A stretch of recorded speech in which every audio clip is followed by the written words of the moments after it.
Neha plate में खाना रख कर ले आई और बोली, माँ जी ये खाना खा लीजिए। सुनंदा जी ने उसके हाथ से खाना ले लिया। एक और मुंह में डालते ही चिल्लाई, गवार, तेरी माँ ने तुझे सब्जी बनाने नहीं सिखाई?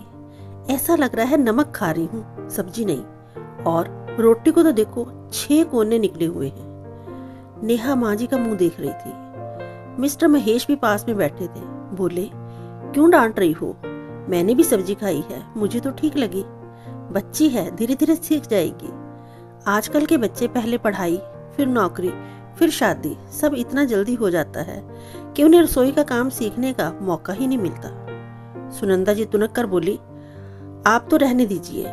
मुझसे कभी सब्जी अच्छी नहीं बनी तो कैसे चिल्लाते थे? आज बहू बहुत प्यारी हो गई। मिस्टर महेश बोले, तो क्या अपना बदला बहू से लोगी? ये कहते हुए वह गुस्से से अपने कमरे में चली गई। ये एक दिन का नहीं, रोज का काम था। नेहा सुबह उठती, नाश्ता बनाती, जॉब पर जाती, शाम को आकर फिर खाना बनाती, पर सास थी कि 2 शब्द कभी प्यार से नहीं बोलती थी। उल्टा हर वक्त जली कटी सुनाती रहती थी। नेहा की ननद सुरभि भी काम पर जाती, दोनों काम से इकट्ठे घर आती। सुरभि तो आते ही बेड पर पसर जाती। सुनंदा जी नेहा को आवाज लगाती, नेहा जरा सुरभि के लिए चाय तो बना दे। देख नहीं रही कितना थक हार कर आई है।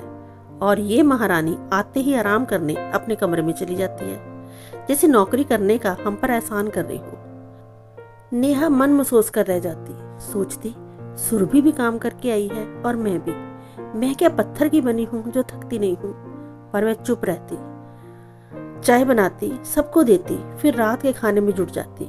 नेहा कभी अपनी मम्मी को ये सब बताती तो मम्मी भी नेहा को समझाते हुए कहती, नेहा बेटे 2-4 साल की बात होती है, धीरे धीरे परिवार में सब एक दूसरे को समझने लग जाते हैं। तू बस कुछ समय सहन कर। फिर तू ये भी तो देखती है कि तेरे ससुर कितने अच्छे हैं और रोहित तो तुझे सिर आंखों पर उठाता है। नेहा को भी ये बात ठीक लगती, सोचती, धीरे धीरे सास की सेवा करेगी तो कभी तो इनका मन पिघलेगा। आज रोहित का जन्मदिन है, घर में पार्टी है, सभी बहुत खुश हैं। कुछ नजदीकी रिश्तेदार भी आए हुए हैं। रोहित की बुआ जी भी दिल्ली से आई हैं। पार्टी में बहुत शोरगुल हंगामा मचा हुआ है, सभी नाच गा रहे हैं। शाम तक सारे रिश्तेदार चले गए। नेहा सुबह 5 बजे से भाग भाग कर काम कर रही है। उधर से आवाज आती है, नेहा बेटे ये दे दो, वो दे दो। और नेहा है कि मशीन की तरह इधर से उधर भाग रही है। रात के 11 बज गए। अभी भी किचन में काम बिखरा हुआ है, बट सभी ड्राइंग रूम में बैठकर गप्पे लगा रहे हैं। बस नेहा है कि वह किचन संभाल रही है। बुआ जी सुरभि से बोली, बेटे 1 गिलास पानी तो पिला दो। सुरभि उठने ही वाली थी कि सुनंदा जी बोल उठी, नेहा पानी दे जाओ। बुआ जी बीच में ही बोल पड़ी, क्या सुरभि के पैरों में मेहंदी लगी है? असल में बुआ जी रोहित के पापा से 15 साल बड़ी थी और बहुत मिलनसार थी। परिवार में सभी उनकी बहुत इज्जत करते थे। बुआ जी ने नेहा को आवाज लगाई। नेहा पानी लेकर आ गई। बुआ जी बोली, देखो सुनंदा, मैं सुबह से देख रही हूँ नेहा को काम करते हुए, पर उसके चेहरे पर शिकन तक नहीं है। और ये सुरभि 1 मिनट भी भाभी की हेल्प के लिए नहीं गई। सुनंदा, तुम्हें याद है जब तुम हमारे घर आई थी तो मैंने और माता जी ने कैसे तुम्हें हर चीज सिखाई थी? तुम्हें तो आटा गूंदना भी नहीं आता था, पर माता जी ने तुम्हें कभी कुछ नहीं कहा। और मैं तुमसे बड़ी होते हुए भी तुम्हें भाभी भाभी कहकर कितनी रिस्पेक्ट देती थी। सारे रिश्तेदारों के सामने तुम्हारी कितनी प्रशंसा करती थी।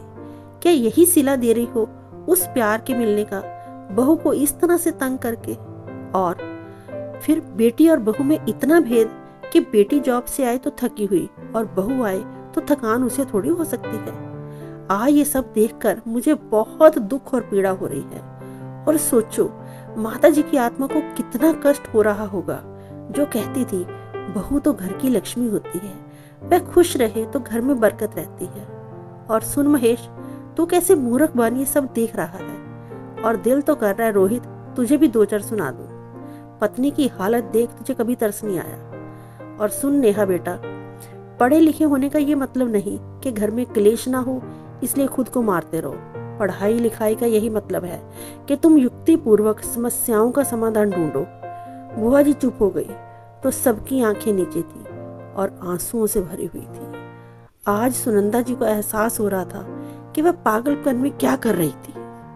उन्होंने नेहा को अपने गले से लगाते हुए कहा, बेटा मुझे माफ कर दे, मैंने अनजाने में तुम्हें बहुत पीड़ा दी है। सुरभि भी भाभी के गले लग फूट फूट कर रो पड़ी।